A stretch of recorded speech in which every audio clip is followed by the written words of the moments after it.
Hey yo, what up guys? This is Kuroki. This is just gonna be a quick update video. I know I'm slightly late on it, but dude, not too much of an update in regards to, I guess you could say, um, the balancing of the weapons among each other. There's still things that aren't where I personally believe they should be at, but they haven't been changed, so whatever. But in regards to whether or not weapons are going to be viable, hybrid combos are plenty fucking viable. And what I mean by hybrid is you would be spec weapons expert, crits, full precision, and then leftover skill points inside of might, and then using basic combos like, say, stunning swipe, dual pistol sweep shot, brawling uppercut slash haymaker, fist slam, spinning punch, smoke bomb, flip slash flurry, downward smash after we get it buffed. Two-handed clobber isn't that bad. It's not top end, but it's still actually pretty decent. But you'll be clipping those and speeding up those rotations in order to actually do well. That is competitive to my base DPS. However, weapon mastery currently is not. So to make things short and simple, if you are a clip heavy person, if you are fine with super speed clipping, jump canceling, tap canceling, if you are fast with fast play styles with on point clipping, and whenever I say on point clipping, I mean as in you're not seeing a third of the animation of a whole combo.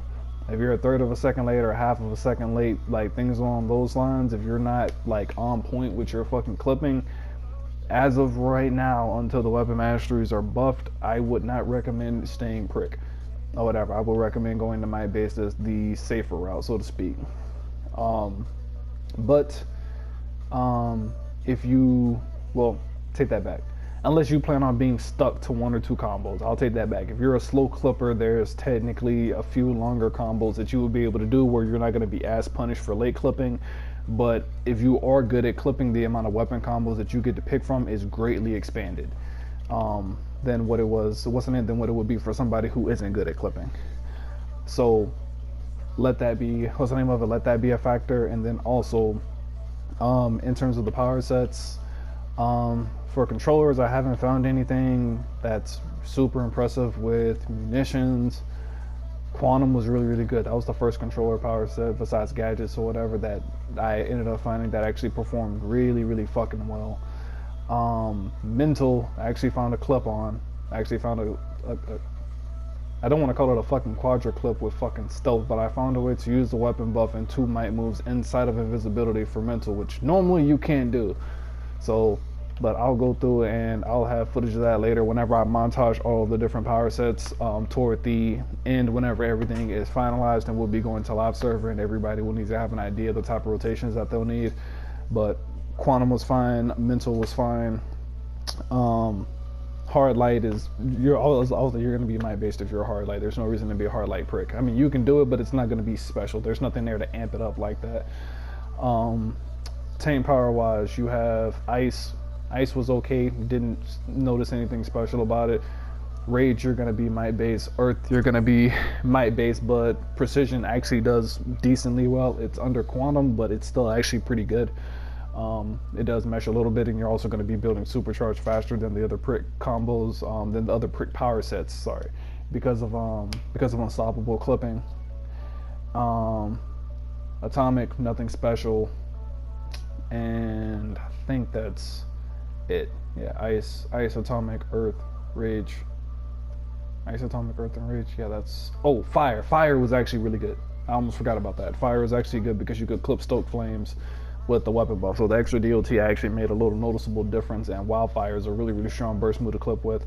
Hybrid fire was really good. Healer power sets. Nature, didn't find anything. Wolf form and gorilla, possible to use, but not going to be competing with like earth and rage. I might have to see, we need to get wolf form's 3-tap hold corrected on its damage value, and then I might be able to run a slightly faster rotation and see if I can amp wolf form up there. Gorilla form can't clip, so it's not going to compete with hybrid, unfortunately. It's still going to be good. It's still going to be better than range damage from like most might power sets, but it's not going to be why is my inventory full? The fuck? Oh, fail. Let me just open this and get rid of this.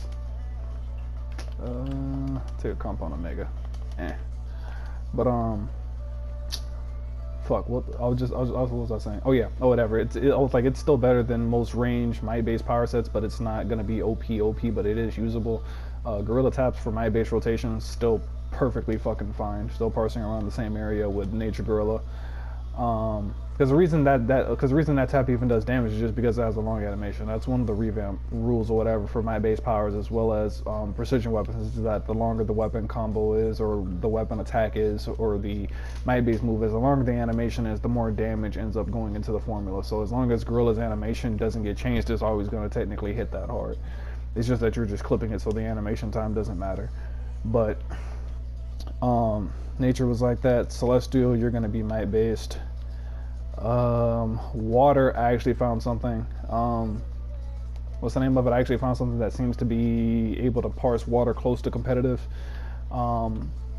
Personally, I'll probably go through and take the extra step and just say fuck the supercharge on ads, and just because if I was water, low key, I was probably water beforehand for what's the name of it, for single target. And water single target, I actually have to go back and I have to re-parse that out. I'm assuming it still should be okay, but it's not going to be anywhere near as close to gadgets as what it was beforehand, or at least it shouldn't be. But whatever, on ads, I'd definitely go through and probably have just no supercharge, as opposed to parsing like 2k lower from the 2.5k lower from missing the robot sidekick. But you can still parse competitive regardless. It's just that your weapon choices are limited because of the timing of Riptide or whatever, because it's not like Flurry where you could just cancel the Flurry or whatever. Like, it's not like where you have like a really short combo like Flurry where you can just clip it anytime in order to get the weapon buff timing. With the resets, exactly whenever you needed it. Hybrid combos, if you're doing the triple reset, a little bit more tricky in order to get the timing, but certain weapons seem to be able to fit it well. So water is sitting good. What else is there for healers? Electricity I didn't mess around with. You're probably going to be what's the name of it? You're probably going to end up being might based on that one anyway, just because Elec doesn't really have hard hitting might based moves like that, or DOTs. It's mostly just the ability for it not to split.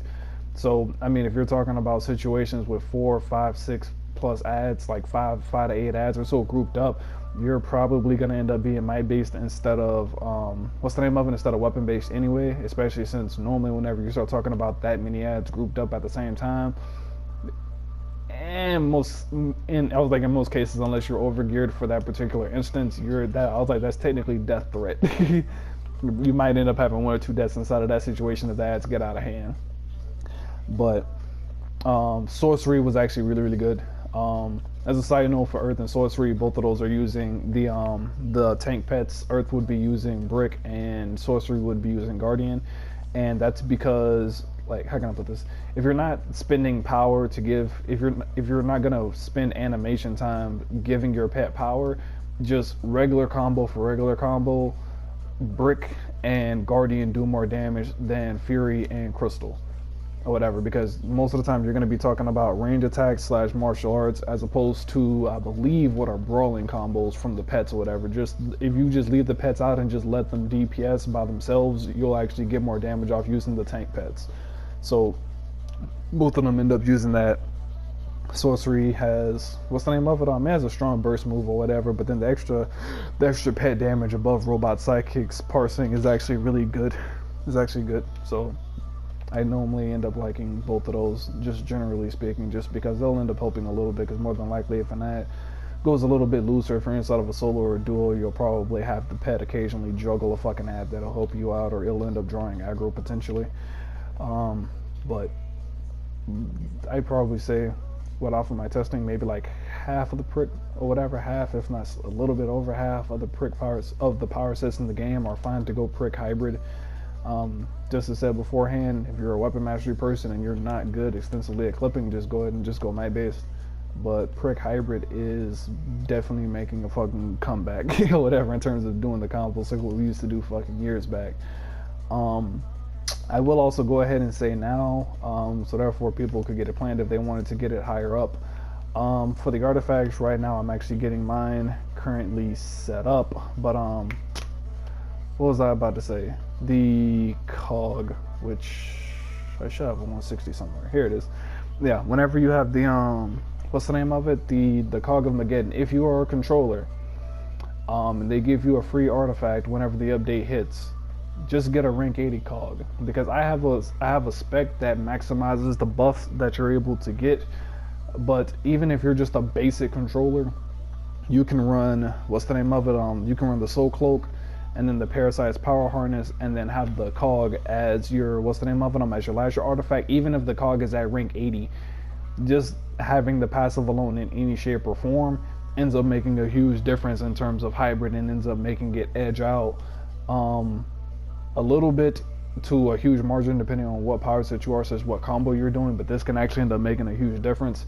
I mean, you'd end up replacing the Amulet of Ra, so you could basically say either you can have slightly stronger debuffs or you can buff up your DPSs. It depends on what you want to do. Slash if you need the AoE debuffs for any reason. It just personally depends. If you want to stay as a controller, fine, but if you want to throw a little bit extra in there toward the DPS side of things, then you can go ahead and you can put the cog there, and I'd probably recommend that, especially if you have league mates like mine who like heavily using their weapon, and they're going to be doing hybrid combos or weapon masteries, assuming they get buffed. If you have league mates that enjoy using their weapon and you want to make sure that they do good damage whenever they're playing with you, definitely go ahead and spend that free rank 80 on the Cog of Mageddon to go ahead and get that ranked up. The other spec I'll go into detail and I'll actually show that later. But yeah, with that, I'm gonna go ahead and end this video. Just figured I'd just do a quick update video. Just to reiterate though, I will be posting a video like montaging different weapons slash power sets in a few days, once I know that there's not going to be a big ass weapon update coming that'll end up changing things. So yeah.